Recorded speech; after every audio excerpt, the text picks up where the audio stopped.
Hello my friends, welcome back to my channel. Today I'm trying something new with the lights. I kind of want to check how different lighting would either make the video more interesting or worse. So feel free to leave me some feedback about the colors. I'm using red and blue. Have still a few different colors to check, so yeah. Let me know. Today it will be a pretty short video, to be honest. I had no time this weekend, or different. I had time, I had a lot of time, but I didn't feel good. First of all, I got my second shot.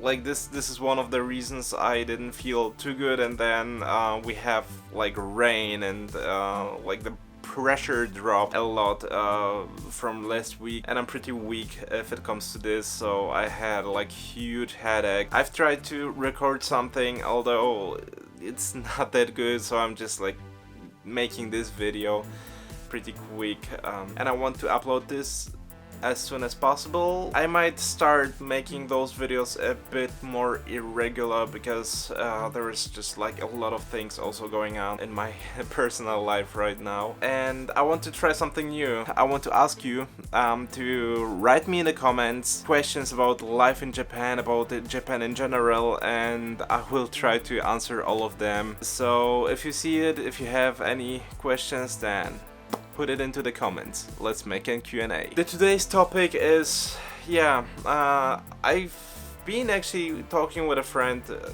couple of days ago about what's going on in Japan right now. You may have heard of it. We have huge floods right now in Japan, which I'm really sorry for the people affected by these. It's always terrible to see if something like this happen. My thoughts are with the victims of those floods. But in the same context, a friend of mine asked if I'm not afraid to live in Japan, because kind of in Japan everything can kill you. There are so many dangers in Japan, just that we cannot influence. We have earthquakes, we have really big earthquakes, we have active volcanoes, even the Mount Fuji is still an active volcano. We've been spared from the Fuji eruption for I think something about 300 years now, but it's still an active volcano. It's still a potential danger for us, which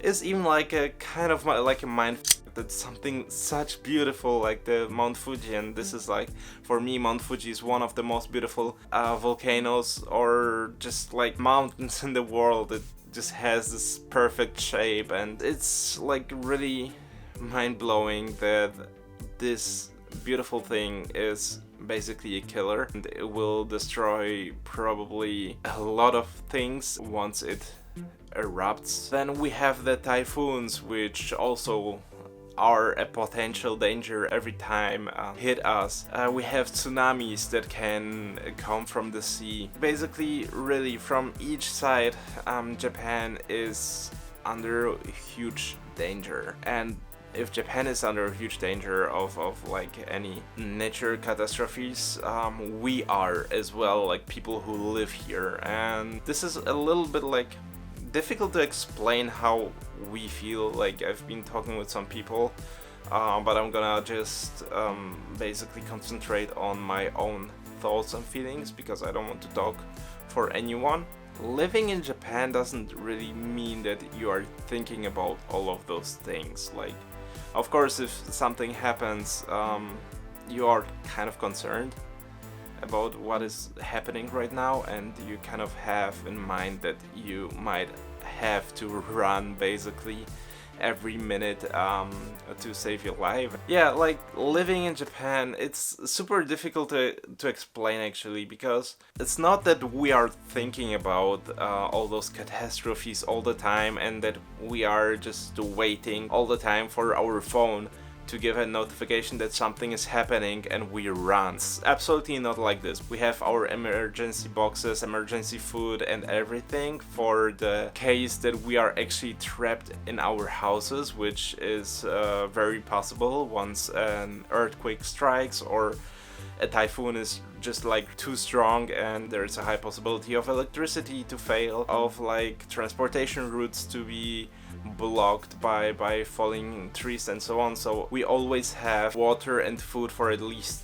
3 days, and this is also, no matter what happens, Japan should be able to renew the flow, like electricity, transportation routes, everything. They should be able to bring it back to life within of 3 days. So our emergency boxes are just like full of like dry food or instant noodles, cover at least 3-4 days, and then we have usually water at home as well, just to like be able to stay at home and don't go out for 3 days. We don't actually think about this. We kind of have this in mind with preparing for it, but it's really not holding us back in our daily life. Living in Japan is kind of like accepting that something might happen. Once you accept it, then it's actually easy to maintain your daily life. Of course, for example, for me personally, I would love to live close to the sea.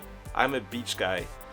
So I would totally love to have like a 10 minutes walk to the next beach, but because of what could happen, I'm kind of like preferring to live more inside of the country. I just feel safer, but this is also like very personal.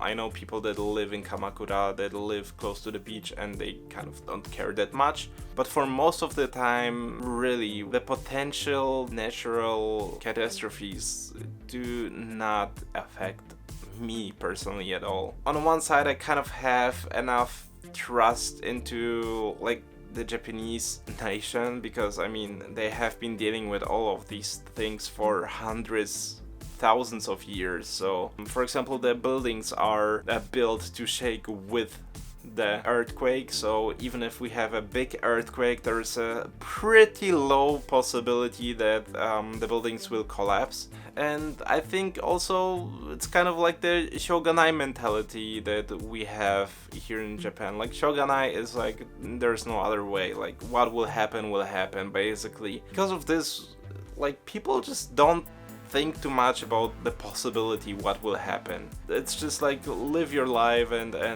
if something bad happens, then it's kind of like shogunai. I personally am not really scared of all those earthquakes, typhoons, and so on. Of course, if they happen, it's scary. If it's like a really long earthquake, I kind of freak out. I don't like it. But on a day like today, when it's only raining and you don't have like any potential danger happening at the moment, it's easy to forget about all of this. The only thing that is always freaking me out for a couple of days is basically all the emergency plans are usually renewed every March, April. So we get on TV, for example, or on the internet, always the news about potential disasters. And for example, if Mount Fuji would erupt, it's showing like where the lava would flow, or like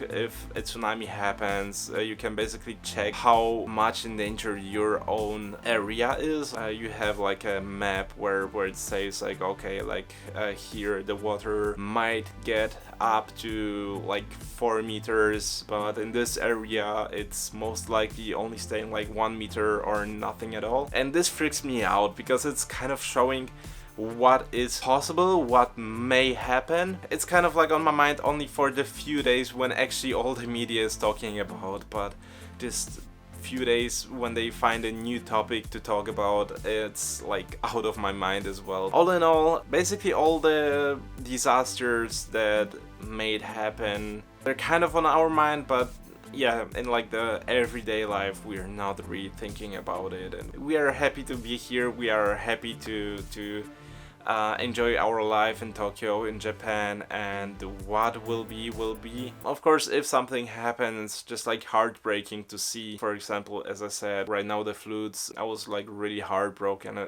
Also in Germany, seeing what happened in Germany is breaking my heart a lot, and really my thoughts are with all the people affected. But I just have the faith that no matter what happened, as not only the Japanese country, but just everywhere in the world will recover from it. At least for Japan, it's kind of unavoidable, most of the things that are happening here, but I still think that for most of the world, it's avoidable. What happened in Germany was probably like man-made, so I think we should also start to think more about sustainability and about our climate, because yeah, a lot of places that we love and like for example Japan, might one day just be covered underwater, and this is not what we want. If Japan is covered underwater, where will you get your anime titties from?